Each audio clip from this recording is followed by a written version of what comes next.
In 1895, a logging cook in the Gatineau Valley fed 80 men 3 times a day with nothing but a wood stove, a barrel of salt pork, and whatever he could haul upriver before freeze up. No refrigeration, no resupply until spring. If the cook failed, the camp starved and the timber boss lost everything. Number 14 on this list was so important to morale that foreman fired cooks who could not make it properly. And number 3 created a chemical reaction in cast iron that modern ovens still cannot replicate. These 25 meals kept 250,000 men alive through Quebec winters that hit -40, fueled 14-hour days of swinging axes and dragging timber, and then vanished almost overnight when the last shanty camps closed in the 1960s. Because here is the truth. The food that built this country disappeared the moment we did not need it anymore. Before we start, hit that subscribe button, because what you are about to learn is a lost chapter of Canadian history. Let us count down the 25 forgotten shanty meals Quebec lumberjacks ate deep in the bush. Number 25, Sagamite. Before the first French-Canadian bûcheron ever set foot in a lumber shanty, Indigenous peoples had already perfected the food that would keep loggers alive for 2 centuries. Sagamite was a thick corn porridge, sometimes made with dried kernels pounded into coarse meal and simmered for hours in water until the pot turned into something halfway between soup and pudding. Early logging camps in the Ottawa Valley and along the St. Maurice River adopted it directly from Indigenous trading partners and neighbors. The cook would set a blackened pot on the camboose fire before dawn, stirring in whatever fat or salt pork drippings he had on hand. By the time the men stumbled in from the cold, that porridge was bubbling thick enough to hold a spoon upright. A handful of maple sugar stirred in at the end turned it from survival into something the men actually craved. Sagamite cost almost nothing to produce. A single barrel of cornmeal could stretch weeks. It was the original fuel of the Canadian bush, and every meal on this list owes something to it. Number 24, soupe aux pois. If one dish defined the Quebec lumber shanty, it was pea soup. Dried yellow peas were cheap, nearly indestructible in transport, and could feed an entire camp from a single iron cauldron. The cook would soak the peas overnight, then simmer them all day with a chunk of salt pork, a few onions, and whatever herbs he had dried and packed in from the parish. By supper time, the soup had turned thick and golden, rich with rendered pork fat that coated the mouth and warmed the belly from the inside out. A man could eat 2 bowls and face a -30 morning without his hands shaking on the axe handle. Logging companies bought dried peas by the barrel. A 200-pound barrel cost roughly $2 in the 1880s and could last a camp of 60 men nearly 3 weeks. Soupe aux pois was not a choice. It was the engine that ran the entire industry. When the camps closed, the soup retreated to farmhouse kitchens and church suppers, a ghost of the forest it once fueled. Number 23, lard sal sur pain. Salt pork on bread was the most basic meal a lumberjack could eat, and some weeks it was the only one. The cook sliced thick slabs of cured pork belly, sometimes fried crisp in the pan, sometimes served raw and cold, and laid them across hunks of coarse bread baked that morning in the shanty oven. The fat melted into the crumb, turning every bite slick and salty. A man did not eat this for pleasure. He ate it because a pound of salt pork contained enough calories to keep a man weighing 200 pounds swinging a crosscut saw-through spruce for 4 hours straight. Salt pork arrived at camp in barrels packed tight with coarse salt, sometimes 20 barrels per season for a single operation.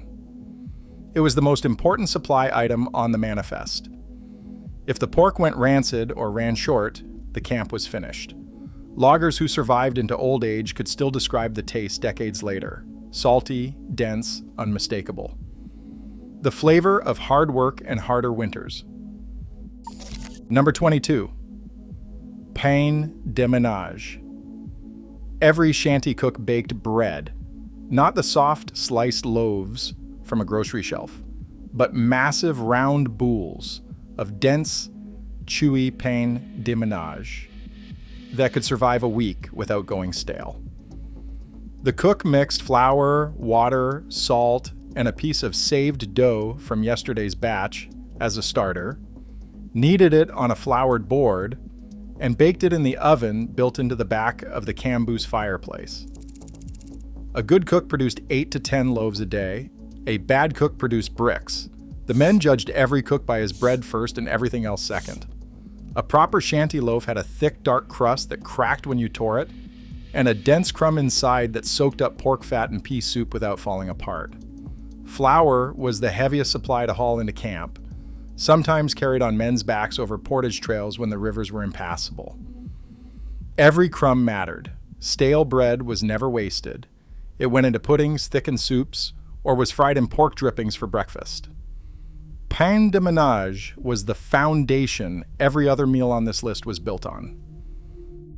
Number 21st, fèves au lard. Baked beans anchored the lumberjack table almost as often as pea soup. The cook soaked white navy beans overnight, then layered them in a heavy cast iron pot with chunks of salt pork, molasses, dry mustard, and a sliced onion. That pot went into the oven after the evening meal and baked slowly all night, filling the shanty with a dark, sweet, smoky smell that greeted the men before dawn. A single pot could feed 30 men. The combination of beans and pork together created a complete protein that kept muscles working through brutal physical labor. Logging companies considered beans and pork the two essential supplies, and everything else was negotiable. When a man says he grew up on beans and pork in the bush, he means it literally. That was the diet. Morning, noon, and often night. Number 20, crêpes au lard. When the bread ran low, or the cook needed to stretch supplies between deliveries, he made crêpes. Not the delicate French kind served with strawberries. These were thick, heavy pancakes fried in rendered pork fat until the edges turned golden and crisp. The batter was simple: flour, water, a pinch of salt, maybe an egg if the camp was lucky enough to have them. Poured thin onto a greased griddle, each crepe puffed slightly in the heat and developed dark spots where the fat sizzled beneath. The men stacked them 4 or 5 high, poured molasses or maple syrup over the pile, and ate with their hands if forks were scarce. A cook could produce 200 crepes in an hour if his griddle was big enough. The trick was keeping the fat hot enough to crisp the bottom without burning. Crepes au lard filled the gap between proper meals and kept the complaints down when supplies ran thin. Number 19, oreille de Crise. Here is where things get interesting. This dish has a name that makes city people uncomfortable, but in the camps, it was a celebration food. Thick slices of salt pork were scored and fried in their own fat until they curled up like little ears, turning golden and impossibly crisp. The fat rendered out completely, leaving behind a crunchy, salty chip that shattered when you bit into it. The cook would pile them onto a tin plate and the men would grab handfuls, eating them like snacks between meals, or crumbled over beans and pea soup for texture. Making oreille de Crise properly required patience. Too high a heat, and they burned bitter. Too low, and they stayed chewy and greasy. The perfect batch crackled when you held it to your ear. Today, you can find them at cabanes de sucre during sugaring off-season, drizzled with maple syrup. But in the shanty camps, they were pure salt and fat. Fuel for men who burned through 5,000 calories a day and never gained a pound. Number 18, ragoût de pâtes. Pig's feet stew was the cook's answer to the question of what to do with the parts nobody else wanted. Pork trotters were cheap and plentiful, shipped into camp already salted and packed in brine. The cook would simmer them for hours with onions and browned flour until the liquid turned thick and glossy with natural gelatin. The collagen from the joints dissolved into the broth, creating a richness that no other cut could match. Men spooned it over bread or potatoes, the sticky gravy coating everything. The feet themselves were gnawed clean, every scrap of meat pulled from between the tiny bones. Ragoût de pâtes showed up at Christmas supper in the shanties when the cook pulled out every trick he knew to boost morale during the darkest weeks of winter. The smell alone, rich pork and caramelized onion, could make a 19-year-old forget he was 200 kilometers from his parish. Number 17, galettes de sarrasin, buckwheat pancakes. Buckwheat pancakes were the poor man's bread in Quebec, and in the lumber camps they were a staple that never went out of rotation.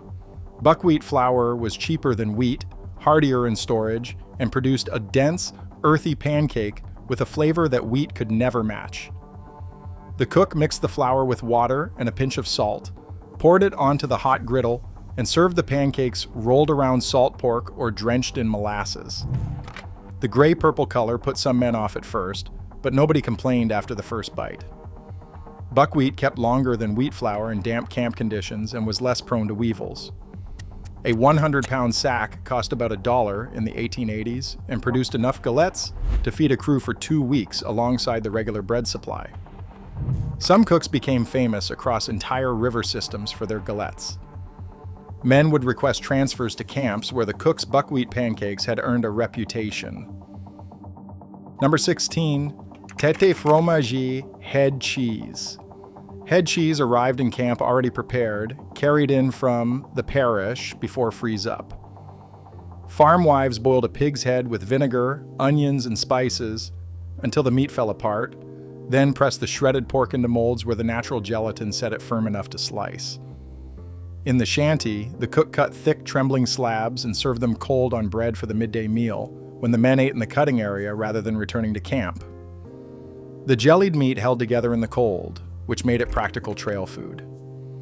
Each slice carried the concentrated flavor of the whole animal. Some men loved it. Others could never get past the texture, that quivering give beneath the teeth. But nobody turned it down when the alternative was another round of dry bread and salt pork. Tête fromage was a taste of home in the wilderness, a reminder that somewhere downstream, a kitchen still had a woman's hand in it. Number 15, gibelotte. When lumber camps sat near lakes or rivers thick with fish, the cook made gibelotte, a thick stew of whatever the men pulled from the water. Perch, catfish, pike, sometimes all three in the same pot, simmered with potatoes, onions, and salt pork for richness. The fish broke apart into flakes that thickened the broth, and the potatoes absorbed the smoky, fishy liquid until they were almost translucent. Gibelotte was the cook's insurance policy when meat supplies ran low between deliveries. A few men with lines and nets could supply enough fish for the entire camp in a single afternoon. The dish tasted different every time, depending on the catch, the season, and what the cook had left in his stores. Some versions were delicate and brothy. Others were thick enough to eat with a fork. Along the St. Lawrence and the Richelieu, gibelotte survived the camps and became a regional summer dish.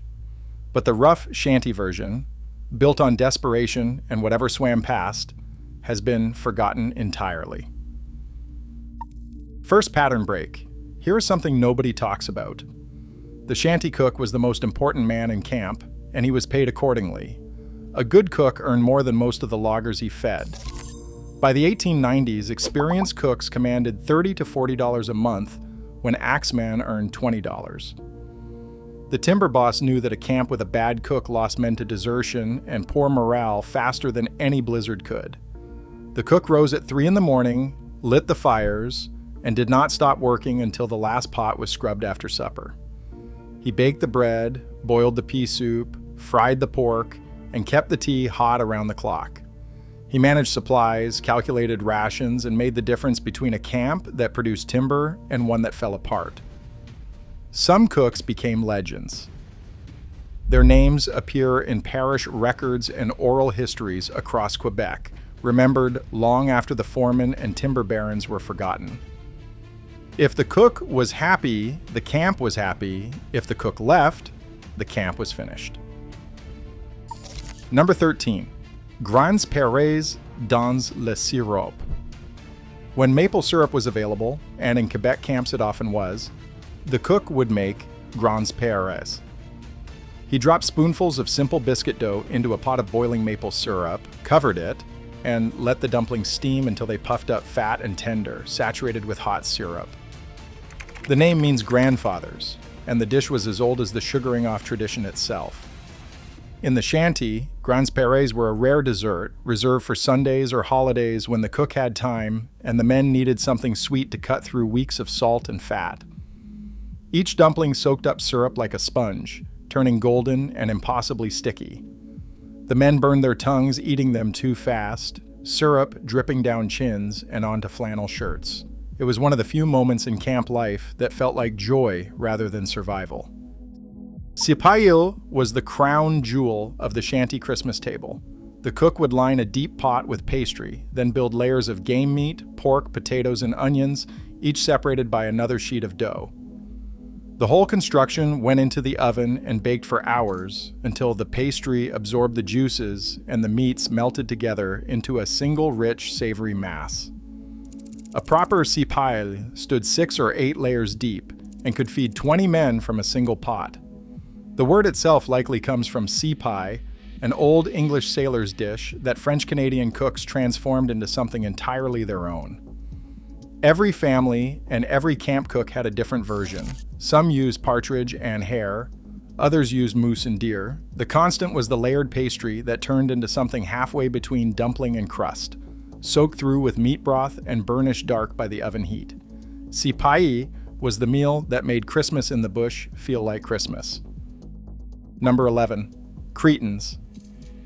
This cold pork spread was packed into crocks and carried into camp before the season started.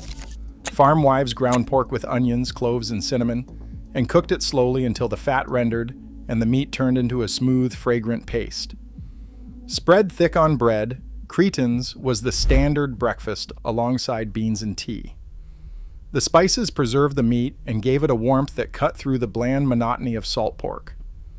A single crock lasted a week for one man, and the taste was so tied to home and hearth that some loggers refused to go to camp without it.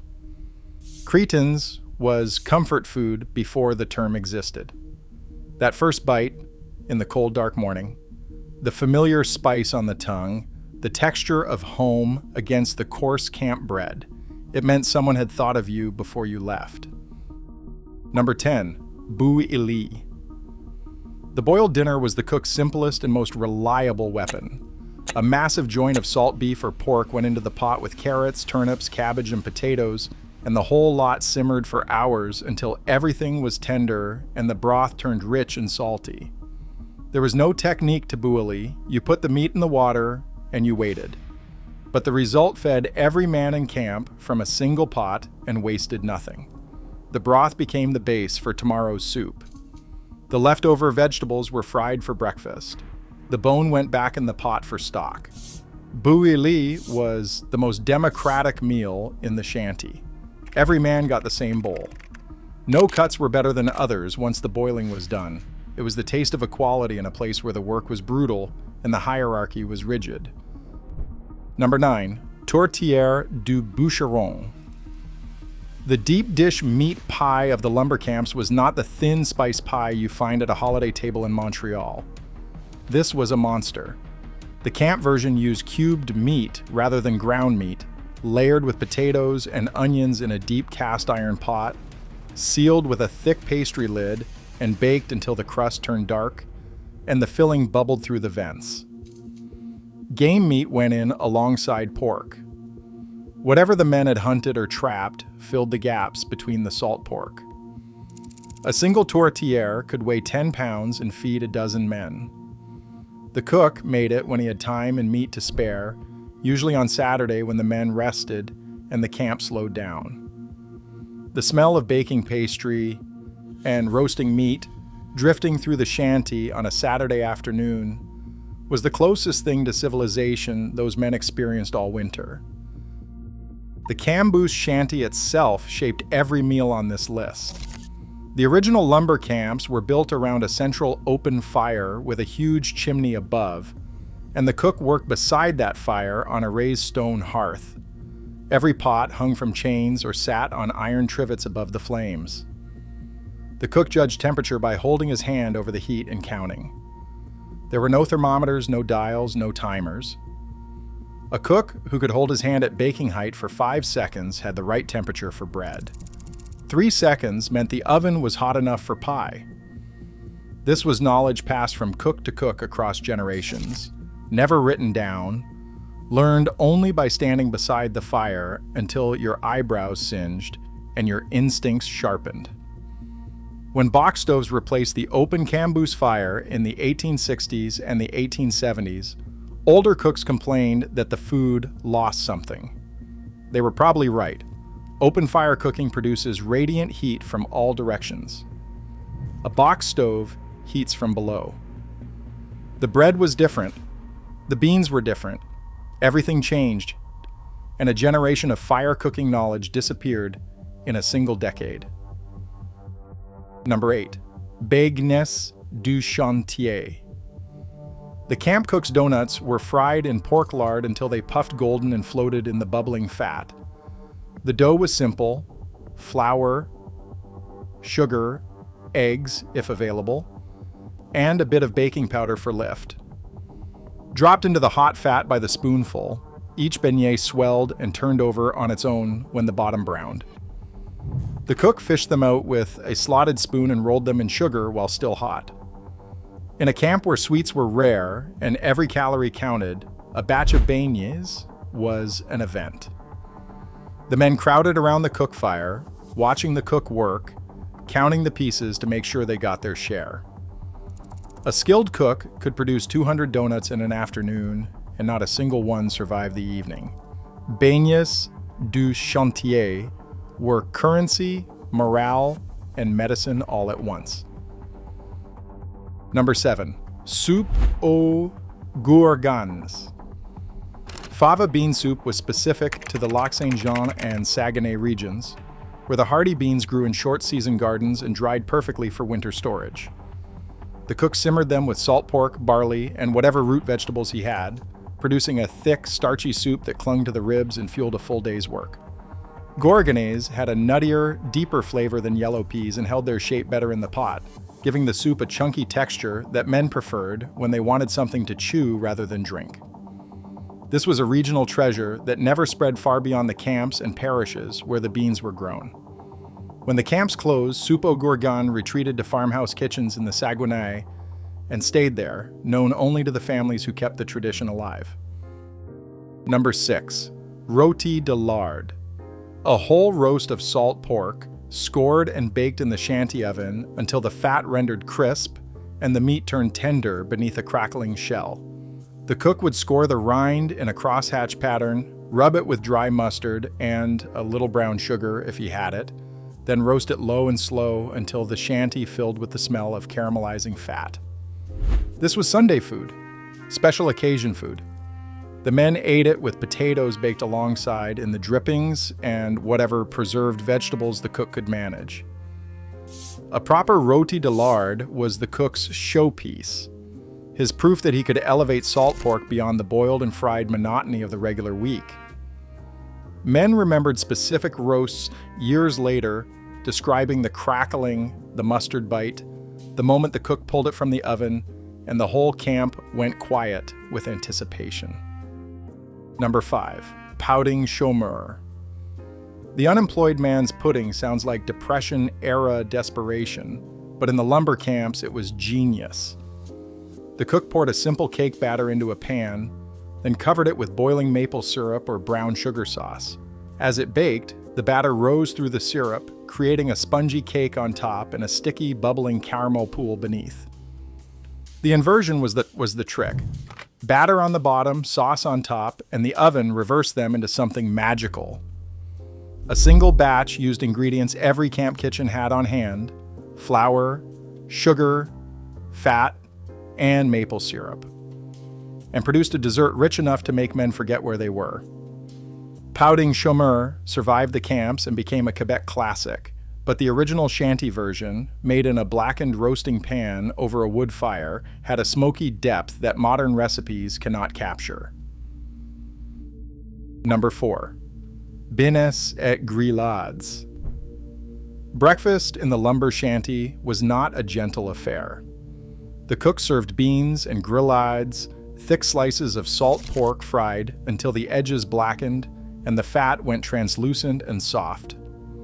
Alongside came a plate of baked beans left over from the overnight pot, reheated until the molasses sauce tightened and caramelized at the edges.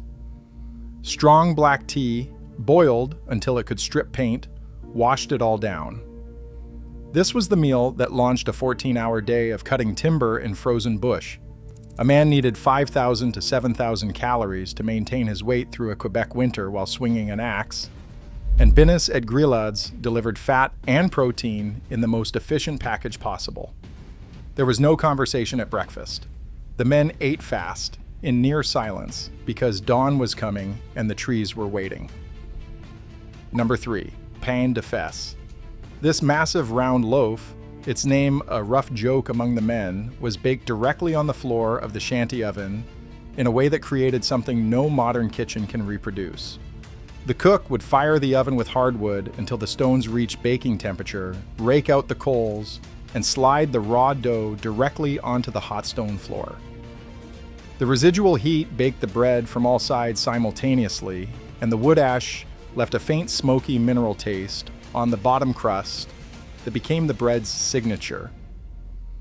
The chemical reaction between the alkaline wood ash and the bread's surface created a crust darker and more complex than any conventional oven could produce. Men who tasted this bread never forgot it. The bottom crust crackled. The interior stayed moist for days. The faint taste of the fire lingered in every crumb. When iron stoves replaced stone ovens, pain de fesse disappeared, and the men who remembered it swore that bread was never the same again. Number 2, tarte au sucre. Sugar pie was the sweetest thing a lumberjack ever tasted in the bush, and in a world stripped of comfort, sweetness was everything. The cook lined a pie plate with rough pastry, filled it with a mixture of brown sugar, cream or evaporated milk, flour, and butter, and baked it until the filling set into a trembling caramel-colored custard beneath a surface cracked like old leather. One pie used ingredients that cost almost nothing, but produced a sweetness so intense it bordered on painful. The men ate it in thin slices after the Sunday meal, savoring each bite, because they knew it might be the last sweet thing they tasted for a week. Tarte au sucre was homesickness in edible form. Every man's mother made it. Every man's parish served it at church suppers. To taste it in the bush, 200 kilometers from the nearest village, was to be transported home for the length of one small slice. The cook, who could make a proper tarte au sucre, was forgiven almost any other failure. Number 1, le repas de Noël du chantier. Christmas dinner in the lumber shanty was the single most important meal of the entire season. The cook spent days preparing tourtière, cipailles, ragout de pâtes, roast pork, baked beans, cretins, pickles put up by parish wives, and every dessert he could manage. Tarte au sucre, pudding chômeur, beignets, grands pares in maple syrup. The men cleared the sleeping platforms and set rough plank tables in the center of the shanty. Candles were lit. Someone produced a fiddle. For one night, the camp transformed from a place of work into something that felt like a gathering of family. Men who had not spoken to each other in weeks shared plates and stories. Homesickness hit hardest at Christmas, and the cook's job was to beat it back with food. A great Christmas dinner could hold a camp together through the darkest months of January and February, when the cold was merciless and the work was relentless. A poor one could break morale entirely. Every dish on this list came together on that one night, not as survival food, but as a celebration of the fact that these men were still alive, still working, still enduring. The meal lasted for hours. The fiddle played until the fire burned low, and in the morning the axes came out again. Try to imagine it. 80 men in a log building, snow piled to the roofline outside, minus 40 and dropping, and a single cook standing over a cast iron stove producing food that kept every one of them alive and working until the rivers thawed in spring. These meals were not recipes. They were survival strategies disguised as supper. Share which one you would try in the comments. I want to know if the oreille de Crise gets more love than the pudding chômeur. Because these shanty meals built Quebec built the timber trade, and built a piece of Canada that most of us have completely forgotten. The cooks knew. Now you know too.